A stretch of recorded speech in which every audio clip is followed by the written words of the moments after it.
students. Welcome back. From the previous topic, from the previous lecture, we are just continuing here.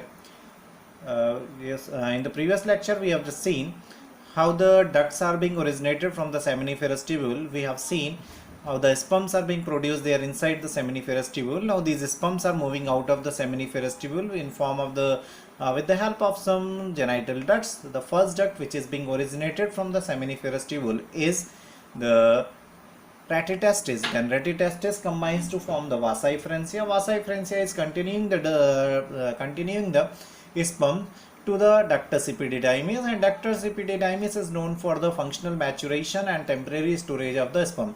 Now the journey of sperm will start from ahead from this point, and it will enter to the another duct. If you remember, the pathway of the sperm transport is what? The seminiferous tubule, Ratitestis, Vasa efferentia, then ductus epididymis. Now finally it will move on to the Vasa deferens, the largest duct on which it has to move on to the. So now we are just moving to see, or we are just going to see the next structure, that is next genital duct, that is what? Vasa deferentia. So what is Vasa deferentia?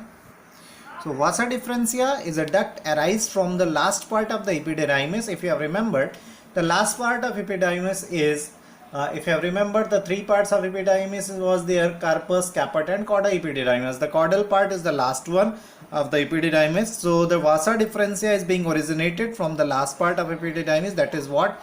Cauda epididymis. So the cauda epididymis is going to convert in form of the Vasa deferens, and till now the major change occurs in comparison to the Vasa efferentia and the ductus epididymis. Till now we have seen all the ducts, whatever we have seen till now, these ducts are supercoiled or highly coiled structure. But now now Vas deferens is almost straight. This is not too much coiled, but narrow in the diameter. So what is the specific about that? This is almost straight and narrower in the appearance. The length of Vasa deferentia is about 30 to 45 centimeter. The very important point about that is the Vasa deferentia is entering into the abdominal cavity. Vasa deferentia is entering into the abdominal cavity means what? This is the first structure by which the testis is going to be connected with the abdominal cavity. Till now no duct was moving on to the abdominal cavity. So here the Vasa deferentia is moving upward toward the abdominal cavity, is going to join to the urethra portion for the purpose of ejaculation, for the purpose of discharging the semen thereon. So remember the question asked, which duct is going to join to the abdominal cavity, or from which duct the sperm is entering there into the abdominal cavity. So that is what the Vasa deferens is transferring the sperm into the abdominal cavity. Now what happened? Both the Vasa deferens mean what? From each of the testis one Vasa deferens will be formed. So both the Vasa deferens move upward there in the region of the abdominal cavity, and they just coil around the ureters of their own side. They just coil around the ureter of their own side, and finally at the position of the urinary bladder, the Vasa deferentia just get up, swelled up, and they forms a swollen structure. That swollen structure is called as ampulla. Are you getting my point? Both the Vasa deferentia are getting coiled around the ureter of their own side, and at the terminal position, at the last of the Vasa deferentia, they are just getting converted in form of the swollen structure. That swollen part of the Vasa deferentia is called as, or Vasa deferens is called as, ampulla. Ampulla is a swollen part. Hindi में मैं बोल रहा हूँ, Vasa deferentia अपने अपने तरफ के ureter के चारों तरफ क्वाइल होती हैं, और क्वाइल होने के बाद में यूरिनरी ब्लैडर के पास जाके अपना लास्ट पार्ट बनाती हैं, और वो लास्ट पार्ट एक फूले स्ट्रक्चर के फॉर्म में होता है. That swollen structure is called as ampulla. So it is now clear to you all. Now very important point that I am just going to discuss, this ampulla is going to receive the secretions of the seminal vesicle. The ampulla is going to receive the secretion of seminal vesicle through the ducts originated from the seminal vesicle. Are you getting my point? The ampulla is going to receive the secretion of seminal vesicle from the ducts of the seminal vesicle. These secretions are being aided into the seminal plasma. So remember what happens here. I'm just going to make it clear once again. Now the ampulla will join to the duct of the seminal vesicle, since it is receiving the secretion from the seminal vesicle. So the ampulla means what? Vasa differentia is going to join to the duct of seminal vesicle. So now a combined structure is being formed. The combined structure is called as ejaculatory duct. Are you getting my point? Now the combined structure is being formed. Combined structure is being formed from which? From the duct of seminal vesicle and from the ampulla of vasa differentia. So ampulla of vasa differentia and the duct of seminal vesicle combine to form a single duct, that is called as ejaculatory duct. Now the sperm will move ahead with the help of this ejaculatory duct. Are you getting my point? Vasa differentia now enters into the sperm will now enter into the ejaculatory duct, and that will involve in the process of ejaculation. So remember, there were two vasa differentium, there were two ampulla, there were two salivary gland, but ejaculatory duct is a single. Both side of the ducts are going to make a combined duct, that is called as ejaculatory duct. That ejaculatory duct is going to open there into the urethra. Just see, I am just going to explain with the help of that diagram. A rough diagram is there. This tube is actually this tube is going to represent the vasa differentium. This is urinary bladder. The complete structure is urinary bladder. This point or this tube is ureter. So both side the ureters are there. This structure is urinary bladder. So the vasa difference moving upside in the region of abdominal cavity and coil around the ureter. After coiling around the ureter in the region of urinary bladder, this region is of urinary bladder. So in the region of urinary bladder, they swelled up and form a swollen structure called as ampulla.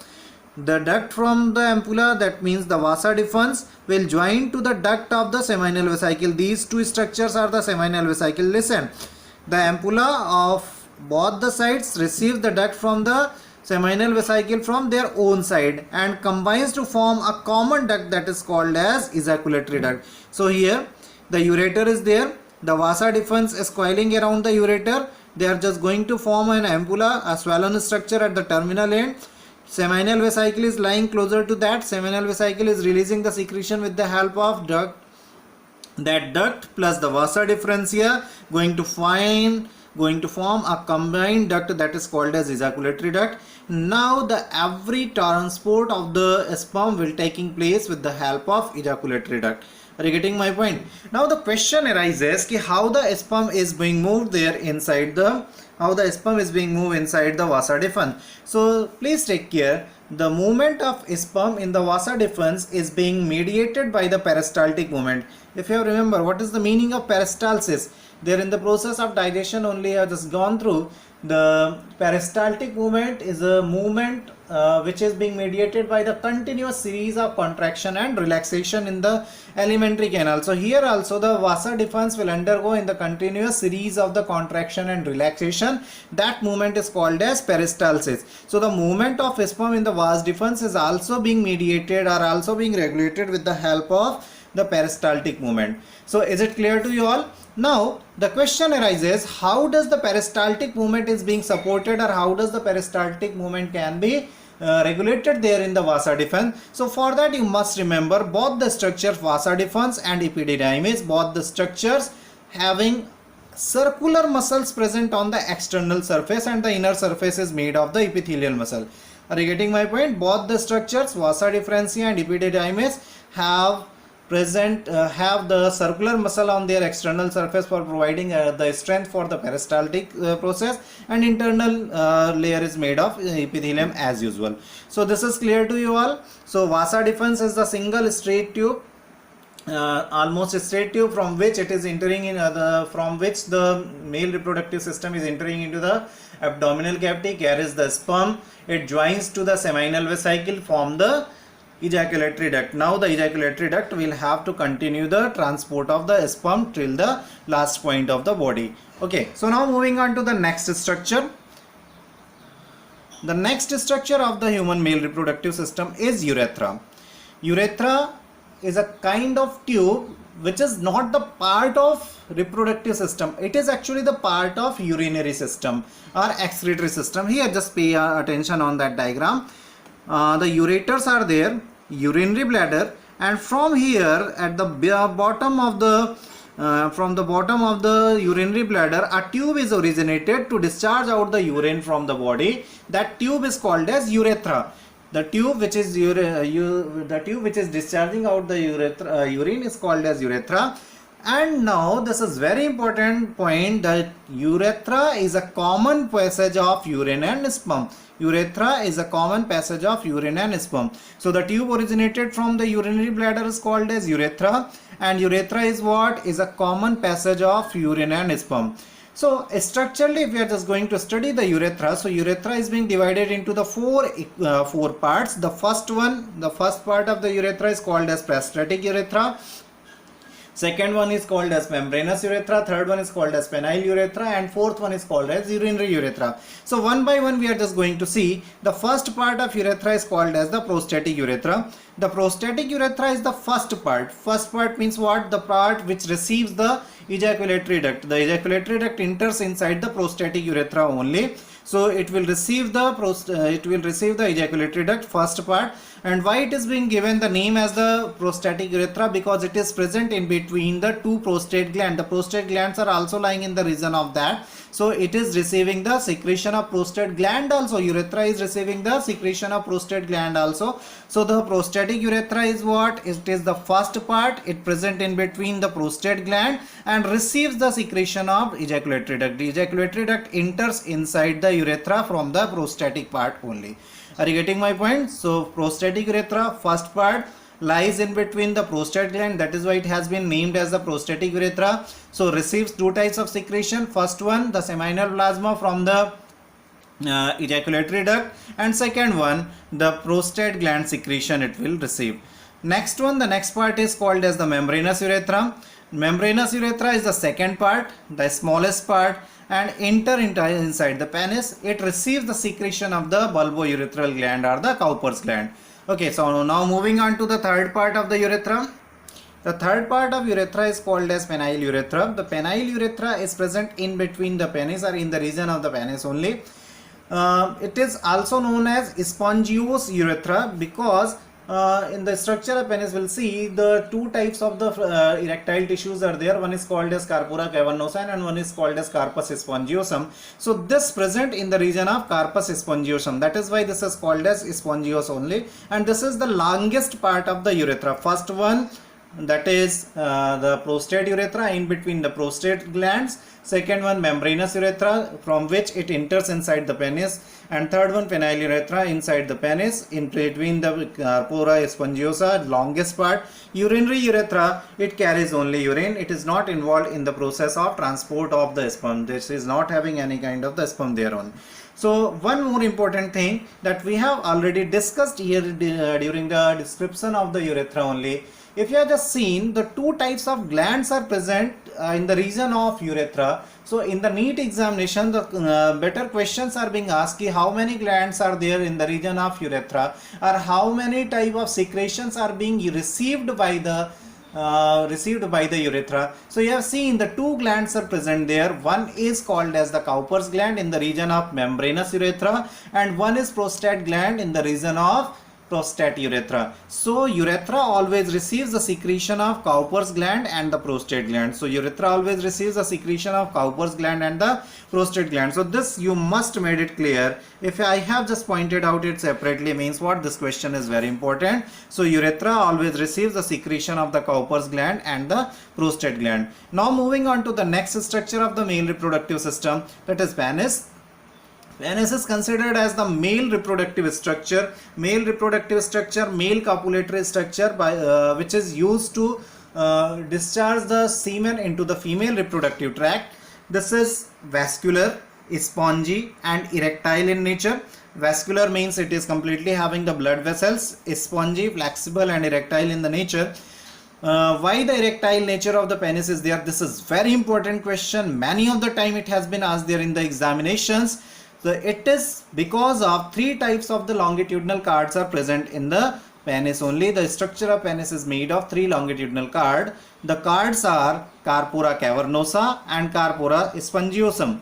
Corpora cavernosa and corpus spongiosum. Corpora cavernosa they are dorsally arranged and two in number. There are two. This is very important. The Carpora cavernosa is dorsally arranged and two in number. So remember always, Carpora cavernosa is present on the dorsal region and Carpus spongiosum present in the ventral region, and this is single in number. So the structure of complete male reproductive structure or male copulatory structure, the penis is made of the longitudinal cord that is flexible, erectile, and made of longitudinal cord.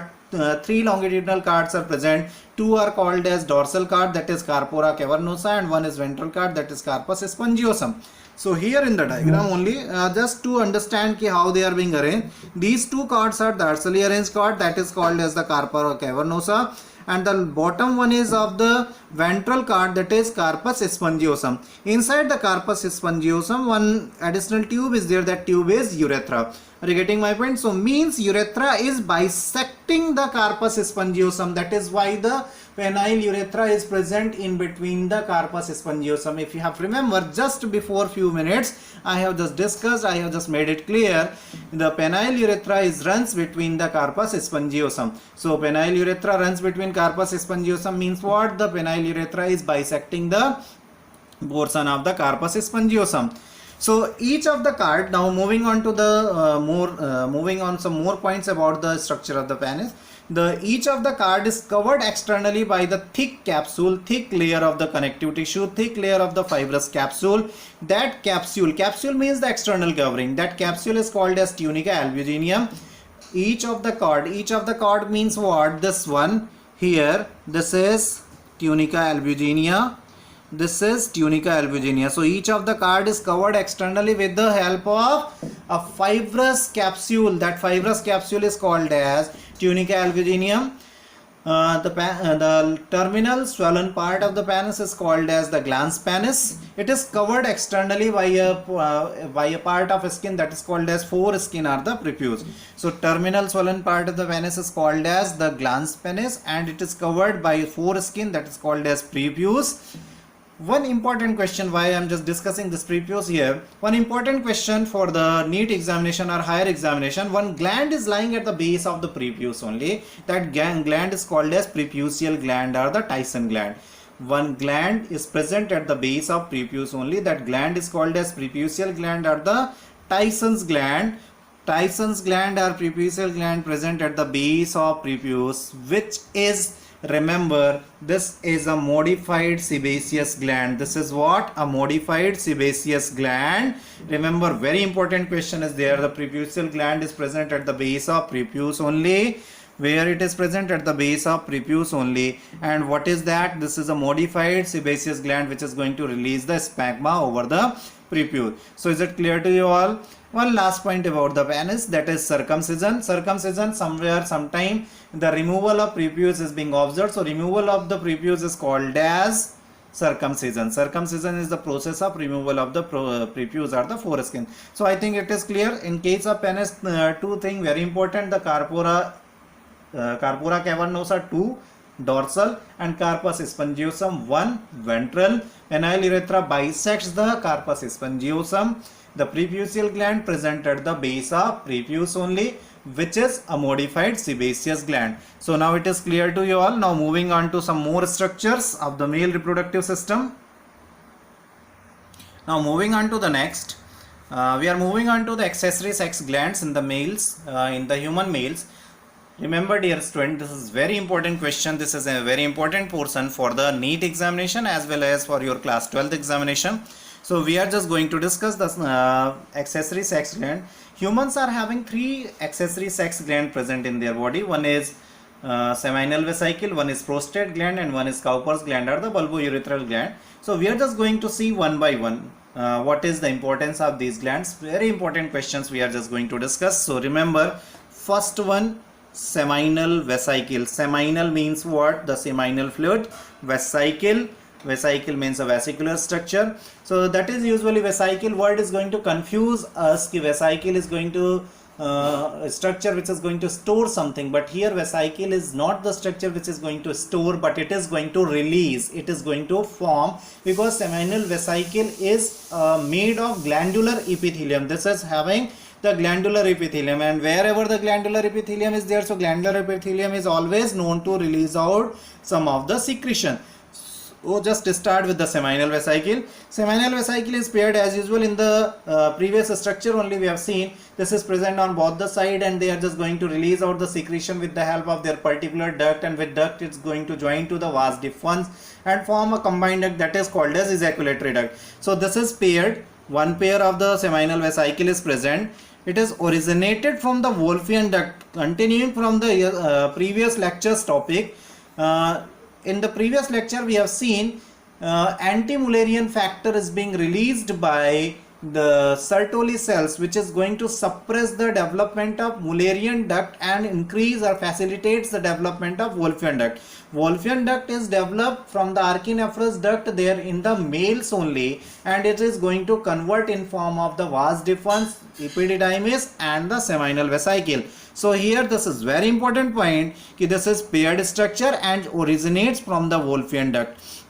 Where it is being found, it is located at the junction of the prostate gland and the vas deferens. You have seen earlier only, and in the diagram only you have seen the vas deferens terminates in form of the swollen part, that is ampulla, will receive the seminal gland there only. So they are just present at the base of at the junction of the prostate gland and the vas deferens, and one more location we can say at the base of the urinary bladder also, lying at the base of urinary bladder also. Very important point, this is lined by the glandular epithelium.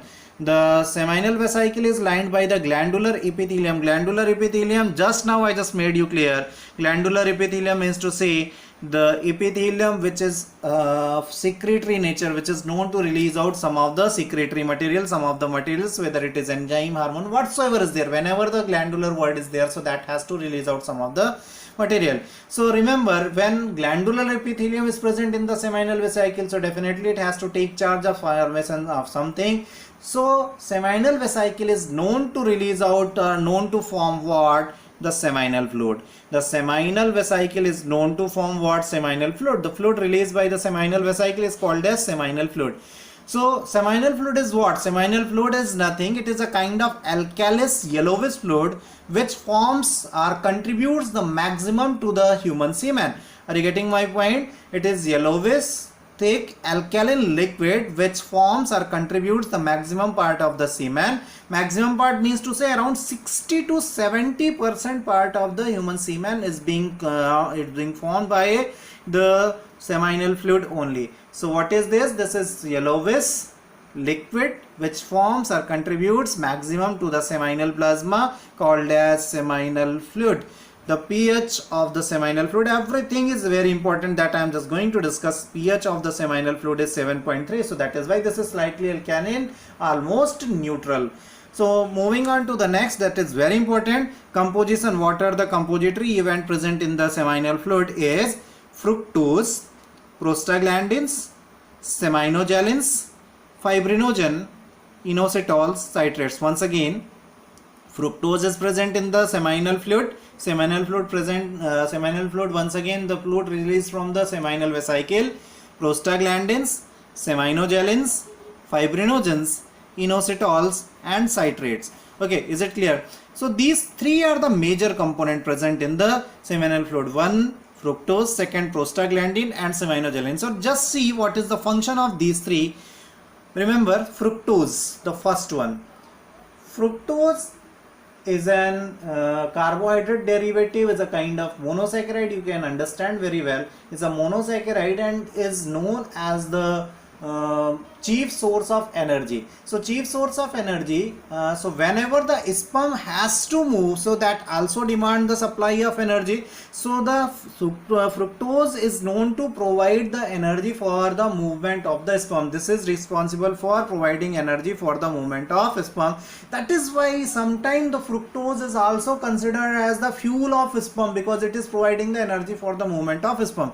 So what is fructose, how it is working, or what is the function of fructose? It is providing energy or source of energy for the movement of sperm or fuel of sperm. One very important point, very depth question is there.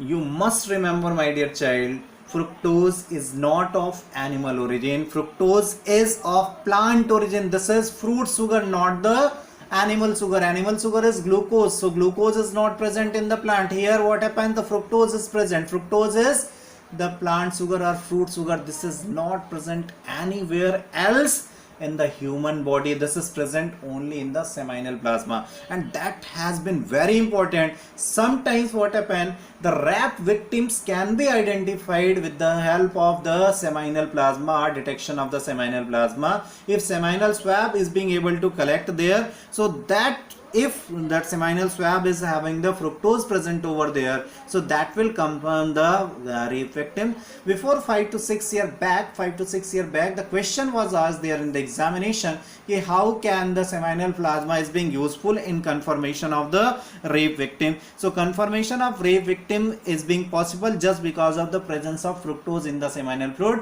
Fructose is present only in the seminal fluid.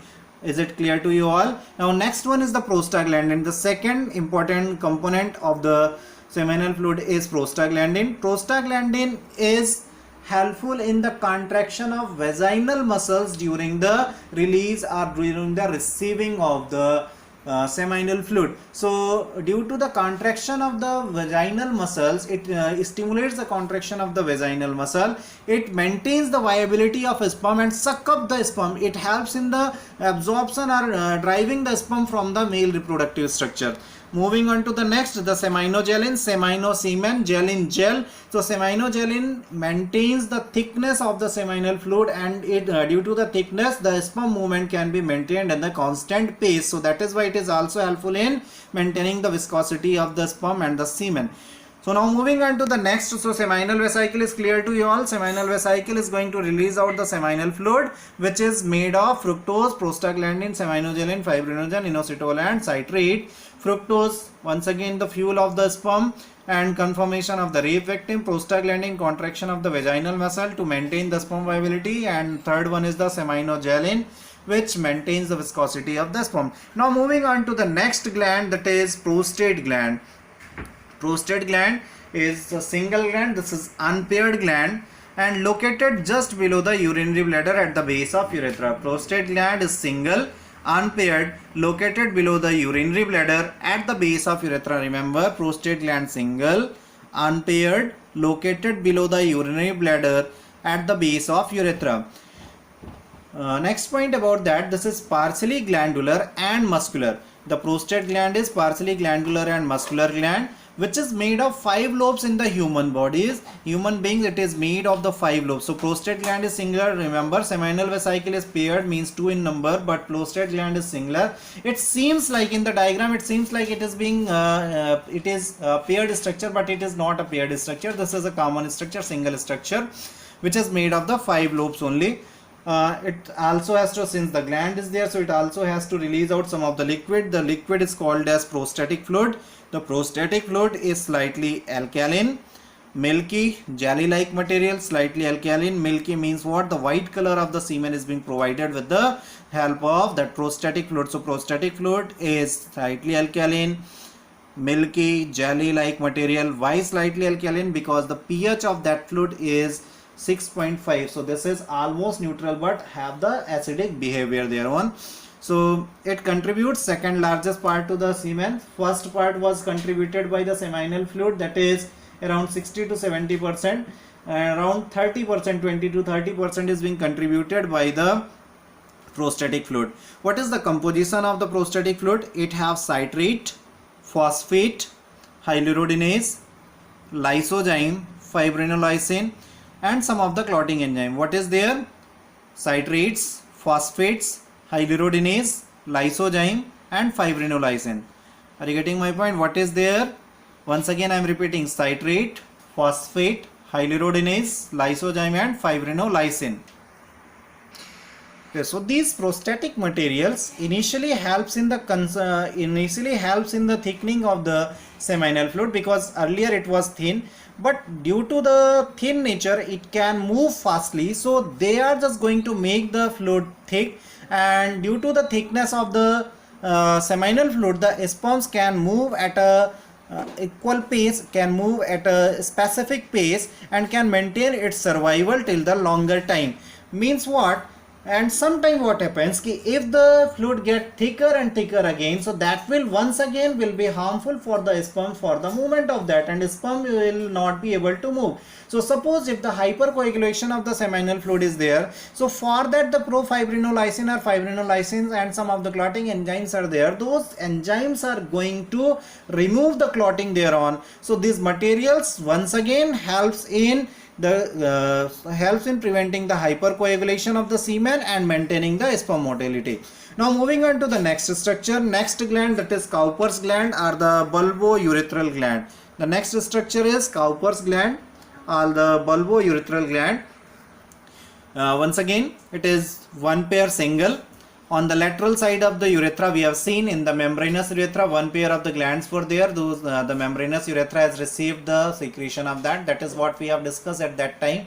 The urethra has received the secretion of two glands. One is the prostate gland, another one is the Cowper's gland. So Cowper's gland present at the region of the membranous urethra. It also, since it is also the gland, it releases the thin, transparent, slightly alkaline liquid. Releases the thin, transparent, slightly alkaline liquid. That slightly alkaline liquid will have the pH of around 7.2. It will release slightly alkaline liquid which will have the pH of 7.2. What is the importance of that fluid in the what is the importance of that fluid, the bulbourethral fluid, bulbourethral secretion? Because it is slightly alkaline in nature, so it is known to neutralize the acidity of the urethra. It is known to neutralize the acidity of urethra because sperm could not survive there in the acidic atmosphere. So that is going to neutralize the acidic atmosphere of the urethra. Even though whenever it is going to be discharged, whenever the semen is going to be discharged there in the female reproductive tract, so vagina is also having the acidic atmosphere, so in that situation also the sperm could not survive. So it also helpful in neutralization of the acidic environment of the vagina, even though it also helpful in the cleaning of the passage for the sperm. So this is important for the movement of the sperm.